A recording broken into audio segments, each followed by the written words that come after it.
ఆడపిల్ల జీవితంతో ఆడుకుంటే ఎంతటి అధికారంలో ఉన్నా పరిహారం చెల్లించుకోక తప్పదని మరోసారి నిరూపితమైంది. మైనర్ బాలికపై అత్యాచారానికి పాల్పడినందుకు బీజేపీకి చెందిన ఓ ఎమ్మెల్యేకు 25 ఏళ్ల జైలు శిక్షను శుక్రవారం ఎంపీ ఎమ్మెల్యేల న్యాయస్థానం విధించింది.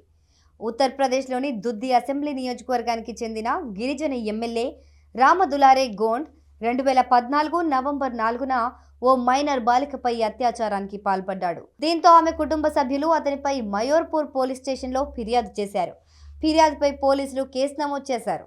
ఇక ఘటన జరిగిన సుమారు ఏడాది పాటు బాధితురాలి సోదరుడిని కేసు వెనక్కి తీసుకోవాలని రామ్ దులారే బెదిరించాడు. ఆ ప్రాంతంలో బలమైన నాయకుడిగా పేరున్న రామ్ దులారేకు బీజేపీ దుద్ది అసెంబ్లీ నియోజకవర్గం టికెట్ ఇవ్వడంతో గెలుపొందారు. అత్యాచార కేసులో ఎంపీ ఎమ్మెల్యే కోర్టు పోక్సో చట్టం కింద మంగళవారం అతన్ని దోషిగా తేల్చింది. సోనభద్ర ఎంపీ